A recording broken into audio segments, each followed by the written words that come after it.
Selamat datang semuanya di video saya. Izinkan saya memperkenalkan diri. Nama saya Ilham Yoda Priakilah dengan NIM V122027. Dan sekali lagi saya mengucapkan selamat datang kepada semua viewer, khususnya Ibu dosen Noviria Ramawati sebagai dosen pengampu mata kuliah isu-isu perdagangan internasional. Di kesempatan pada kali ini, saya akan membahas tentang analisis pengaruh embargo dalam ekonomi. Langsung saja ke bagian pendahuluan. Embargo merupakan salah satu bentuk sanksi ekonomi yang diterapkan oleh satu negara atau kelompok negara terhadap negara lain dengan tujuan untuk mempengaruhi kebijakan atau perilaku pemerintah negara yang menjadi target. Embargo dapat mencangkup berbagai bentuk larangan seperti ekspor, impor, dan transaksi finansial tertentu yang dirancang untuk menekan ekonomi negara yang dikenai sanksi. Embargo seringkali digunakan sebagai alat politik dan diplomatik dalam hubungan internasional, misalnya larangan ekspor yang dapat menyebabkan kelangkaan barang penting di negara target, sementara larangan impor dapat memotong akses negara target terhadap pasar internasional. Selain itu, pembatasan transaksi finansial dapat mengisolasi negara target dari sistem perbankan global, sehingga memperparah tekanan ekonomi yang mereka alami. Studi pengaruh embargo dalam ekonomi itu sangat penting untuk memahami sejauh mana embargo dapat mencapai tujuannya dan dampak yang ditimbulkannya pada kedua belah pihak. Dampak embargo tidak hanya dirasakan oleh negara yang dikenai sanksi, tetapi juga negara yang memberlakukan sanksi. Negara target seringkali menghadapi tantangan ekonomi yang signifikan.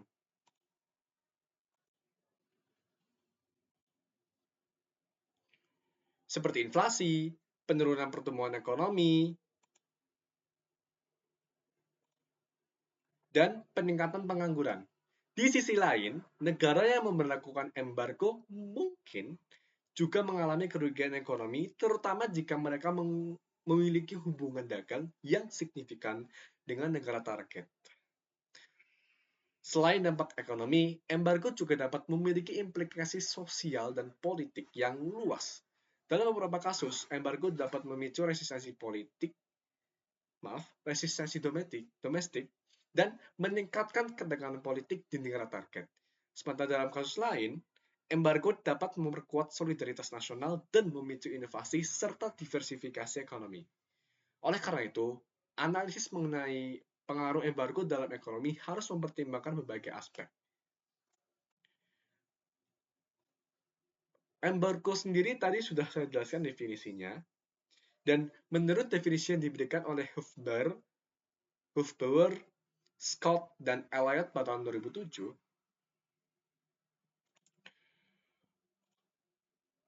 dalam Economic Sanctions Reconsidered, embargo adalah larangan resmi yang diberlakukan terhadap aktivitas ekonomi tertentu dengan negara lain termasuk perdagangan barang dan jasa, serta transaksi finansial.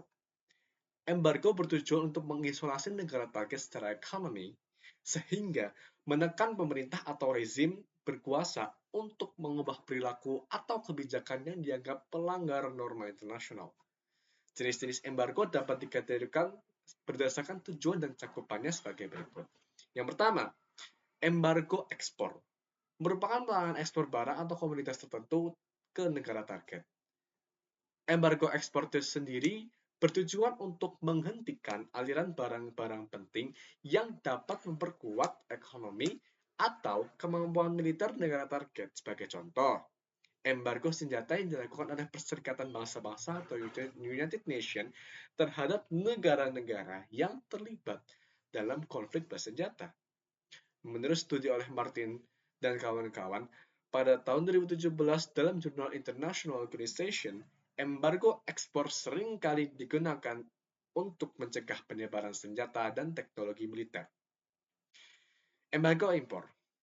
Pelarangan impor barang dari negara target ke negara pemberaku dengan tujuan utamanya untuk melemahkan ekonomi negara target dengan mengurangi aksesnya ke pasar internasional. Misal, embargo perdagangan yang diberlakukan oleh Amerika Serikat terhadap Cuba sejak tahun 1960 yang melarang impor barang dari Cuba. Menurut penelitian oleh Wang pada tahun 2011 dalam jurnal International Studies Quarterly, embargo impor efektif dalam memberikan tekanan ekonomi dengan memotong sumber pendapatan dari ekspor negara target. Yang ketiga, embargo finansial. Pembatasan atau larangan terhadap transaksi finansial dan perbankan dengan negara target. Embargo finansial seringkali mencangkup pembekuan aset, larangan transfer uang, dan pembatasan akses ke sistem perbankan internasional. Studi oleh Early tahun 2015 dalam Journal Foreign Policy Analysis menunjukkan bahwa embargo finansial dapat sangat efektif dalam mengisolasi negara target dari pasar keuangan global sehingga menyebabkan krisis likuiditas dan merosotnya nilai mata uang lokal. Dan yang keempat, embargo teknologi. Pembatasan transfer teknologi dan pengetahuan termasuk perangkat keras dan lunak, paten, serta keterampilan teknis. Embargo teknologi bertujuan untuk mencegah negara target memperoleh teknologi canggih yang dapat digunakan untuk tujuan militer atau pengembangan industri strategis. Sebagai contoh, embargo teknologi tinggi yang diberlakukan terhadap Iran terkait dengan program nuklirnya. Menurut analisis oleh Kastner pada tahun 2012 dalam Journal of Peace Research, embargo teknologi dapat menghambat kemampuan inovasi dan kemajuan teknologi negara target sehingga membatasi pengembangan sektor-sektor strategis. Untuk bagian selanjutnya akan saya jelaskan di video selanjutnya. Stay tune untuk melihat analisis lebih dalam. See you on the next video.